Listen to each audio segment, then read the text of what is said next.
and welcome to Whole Brain Functioning. My name is Annie Jubb, and I'm joined today with my husband David, soon to be Dr. David Jubb. He's just finishing off his doctoral research. Today we're going to be talking about the life force inside of food and what we call live food nutrition.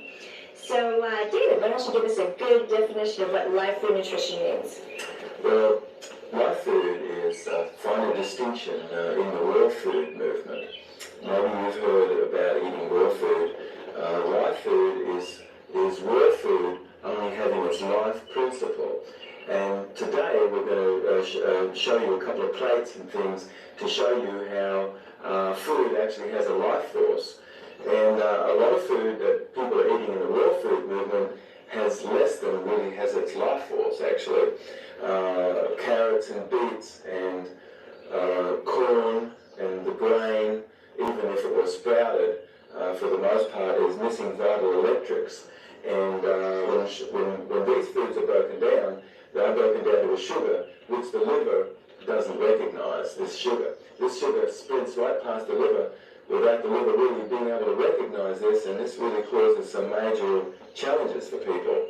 So most people on health food would consider a glass of carrot juice to be really, really helpful and very healthy.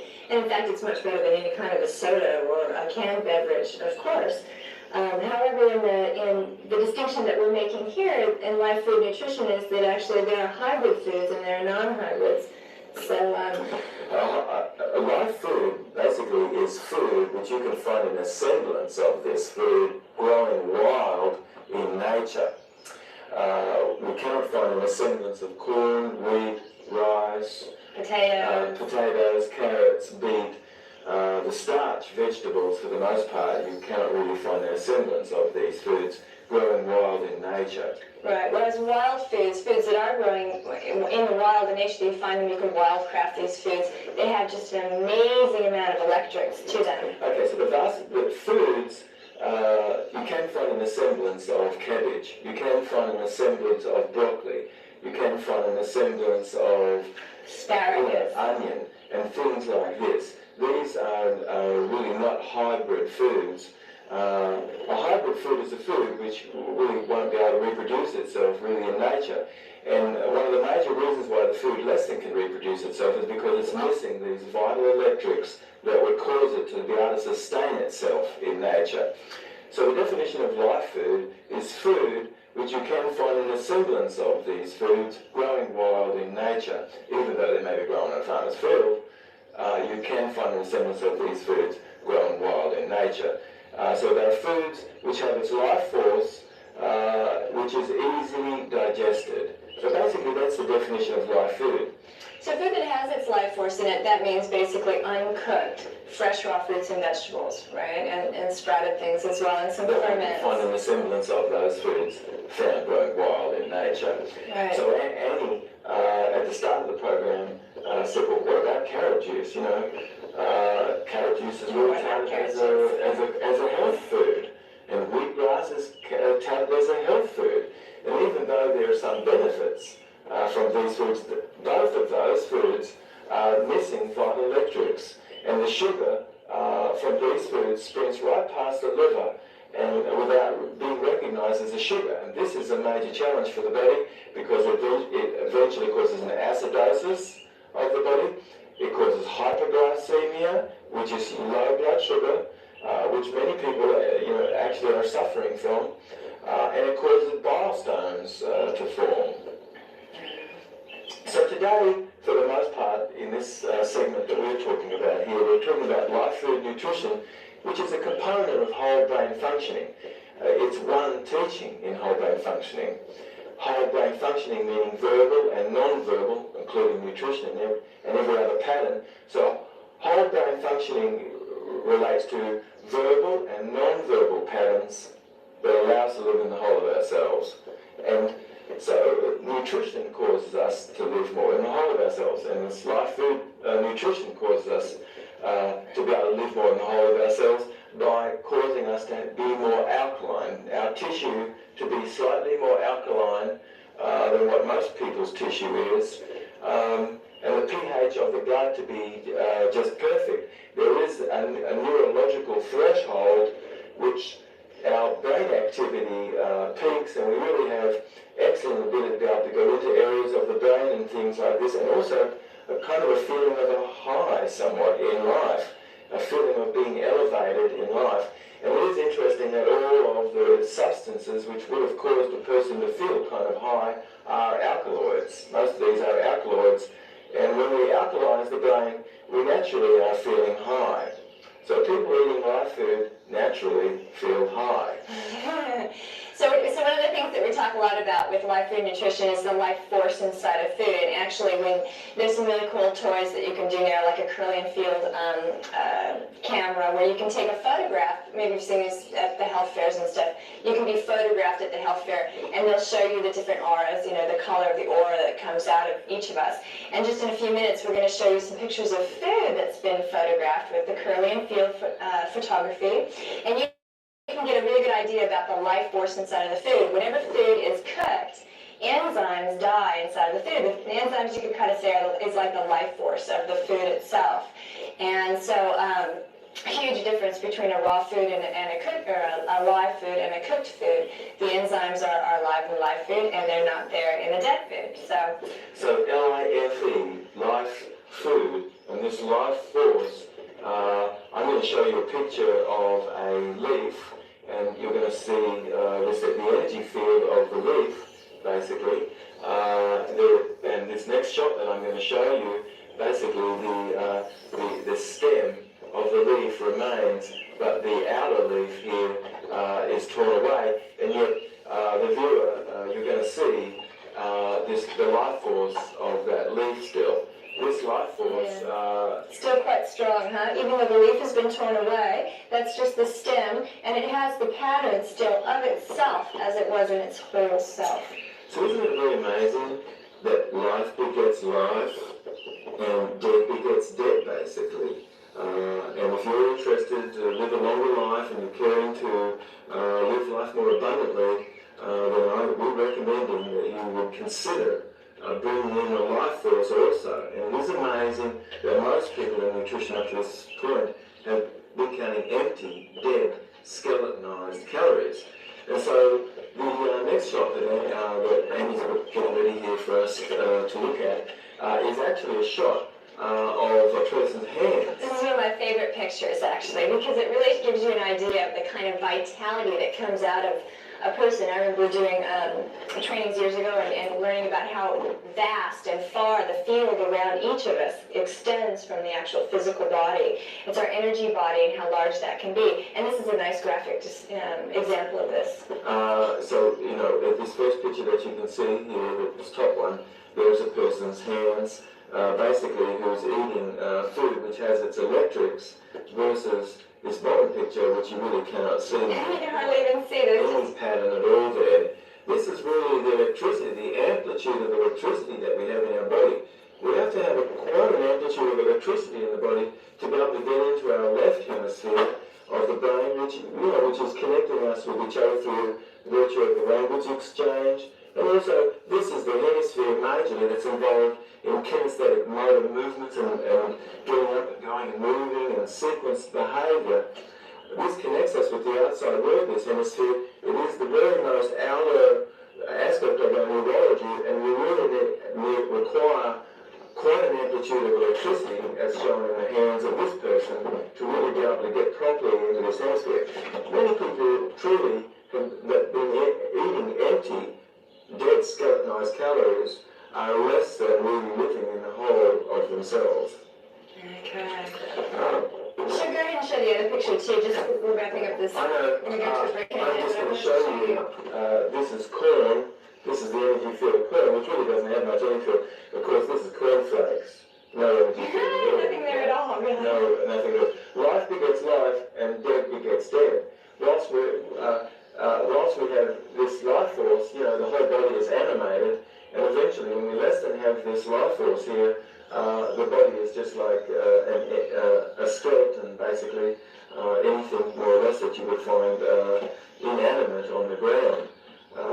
So whilst we have this electricity, we really have life. And so, you know, in the shows that we have coming up, you should stay tuned and make sure that you tune into cable TV, we're going to be appearing more regularly, talking about whole brain functioning and how you can live more in the whole of yourself.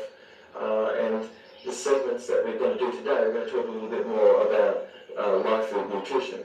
So stay tuned, we're coming right back and we're going to show you some more curling fields of live food.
everybody. Welcome back to the show. My name is Annie Jubb, and this is my husband, David. And be sure to look for us actually on your cable television, your community television cable station, because we're going to be coming on rather regularly here soon too. Just as we were taking a break there, David was playing his Pueblo flute for us. Do you want to tell us just a minute about what the Pueblo flute is? Well, it's a very amazing, actually. That flute that you saw, especially the long one that I played, that's a typical Native American flute. For some 23 years now, I've had this teacher, and we incorporate quite a bit of the Native American teaching and things. It's really quite beautiful music, you know. I love flute music. Okay, so just before we went away, we were showing you some photographs of what Kirlian field photography can enlighten us to in terms of what is the life force inside of food. And David showed us about the handprints and some of the some pictures of food, right, with the corn and then the corn and then corn flakes. And so we wanted to show you some of the other plates too that will give you a graphic demonstration of exactly what is the value of eating living foods, and the difference actually between cooked foods and living foods in terms of the digestion. We have a few plates here, and if you're less than, I mean, if you're squeamish a little bit, maybe you might like to close your eyes when we do show up this plate, because actually we're going to show pictures of debris which has been removed from the intestinal tract. Basically, people have defecated that out, and it is like the lining and debris that is in most people's digestive tracts. You know, if you put your hands around your waist, basically, you can go to your waist and you can pull out kind of whatever fat there is that you have around your waist. That's adipose tissue. But then any expansion of the girth past the point of these rolls of fat here, it actually is taken up by debris on the inside of the intestinal tract. Wow. And where do you see what that looks like? And at the start of this show, we talked a little bit about hybridized food and live food, and food which has its life force in it. And we said that food which really less than has its life force in it, like the grain, most of the grains, carrots and beet, the starch vegetables, and the starch fruits, like banana also. Banana and potato happen to be, you know, most people's favourite foods. So they're high glycemic rate foods, though. We need to pay careful attention to them. But everybody is kind and gentle, right? Because we're going to be mentioning food, and it could be talking about somebody's favourite food. So these are not the villains, actually. I mean, the hybridized foods that we're talking about are something to really pay attention to. But the foods that we're going to show you that is removed out of people's intestinal tract is actually what kind of foods are this? It's banana, it's potato, it's rice, it's wheat, it's corn, it's carrots, it's beet, it's all the foods pasta, which are noodles, cooked foods, which are leaving basically a mucus and hardened mucoid layers form, stones form in the bladder. And let's just talk just a tiny little bit about if Annie would have drank carrot juice, basically the carrot juice is going to come on down into the stomach, and basically sugar is going to be released pretty much immediately into the bloodstream, and this is not hardly regulated by the liver at all, which is over on this side here. And basically, you can imagine actually the food is passing into the tummy and it is in an acid form when it's in a stomach area here. When it passes through the pyloric sphincter at the very base of the stomach, it passes into the beginning of the small intestine. In this place here, it's fairly acidic, and it's supposed to be neutralized by alkaline elements that's coming from the liver and from the pancreas. But if you've done these foods, which we talked about, the starch vegetables and things, and starch fruit like banana, it typically causes stones to form. In another program, maybe we can really talk about actually how specifically these stones form and things. But basically, if stones form in the bladder of the liver, basically the liver is releasing around about a litre or so, a couple of litres of fluid, passing into the bladder.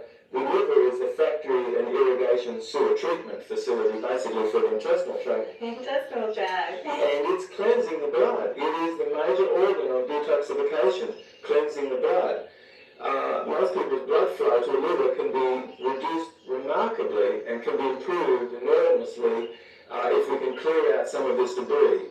So once there are stones there, it means that blood flow through the liver is less than occurring as well as what it could. And if you will tune into a program, one of our programs, it's possible to learn how to do a gallbladder flush. It's also possible for people to perhaps come to some of our free lectures that we have in the city in Manhattan. That's right. Every Tuesday night, just about every Tuesday night, we have a free lecture at 8 o'clock at 208 West 13th Street. It's right across the street from Integral Yoga at the big community center there. Just come in, ask for David and Annie Jubb, and the live food nutrition lecture that we do. We focus primarily on nutrition, but we cover a broad range of topics. And there's always something really interesting. There's a great group to network with there. So come and join us anytime. And let's have a look at some of the material that you might be getting rid of or letting go of if you decide to come and do some of our fasts, some of our cleansing programs. This kind of material, actually, we first of all always work above the diaphragm, and we clear the organs above the diaphragm first before we start to go to work to clear the organs and the intestinal tract below. So the very first order of business is the organs above the diaphragm, and what Annie is showing up for everybody here is debris that is in the intestinal tract, and we can tell basically where this has come from by the shape of it, more or less. This is colon material here, basically. Mostly we have colon. We have diverticulitis kind of pockets you can see. This is the whole lining sloughed off. That's why parasite flushes only can really work once you flush these stones out, you start to flush out clear out some of this debris, and then it's possible that parasite flushes and things to clear away parasites in the body, like you could bring in some herbs and things to clear away parasites, only really work finally when this debris is cleared away. Most people actually have a false lining, and there's parasites and all sorts of things that are hiding out in this sort of debris, which only once this is sloughed off and cleared away from the body really does a parasite flush actually work. Mm-hmm. We've designed a number of flushes, and David mentioned parasite flush, we mentioned the gallbladder flush as well.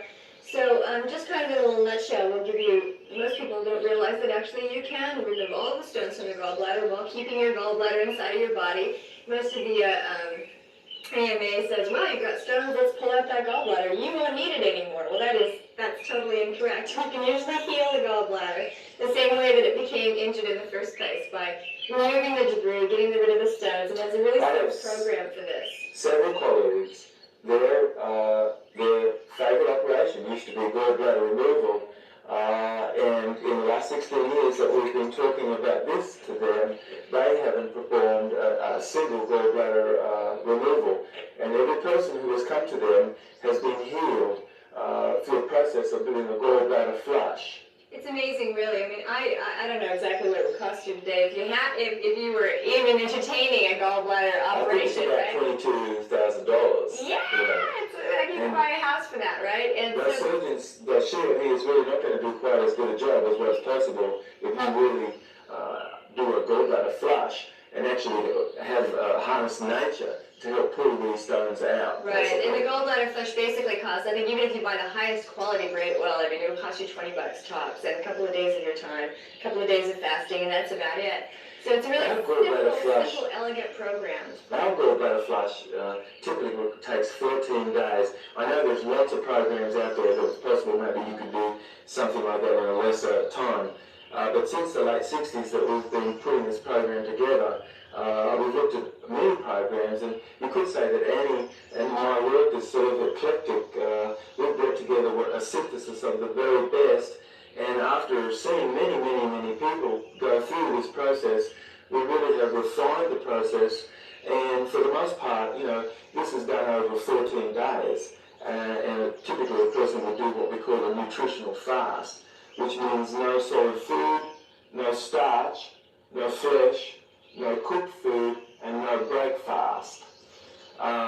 So basically food that's put in the blender that's not cooked and not flesh and not starch, you can put anything in the blender and blend this down, and providing you're not breaking fast, meaning you're not eating breakfast, you hydrate your blood in the morning, you do this nutritional fast, and basically just the short of it, of course you could call the number and it's possible to get some more information about this. And actually, we have a number of helpful people too that we can point you towards. We're training a large group of people that we call Phoenix physicians to help guide people through fasts. It's really quite a program. We have a number of recipe books and books that explain this philosophy and the things that we're talking about a little bit today. Anyway, but stay tuned for us because we're going to be coming back and doing more programs on this community television cable station. And I would like to welcome you. My name is Annie Jubb, and this is David, and have a really, really lovely day, and good health to you.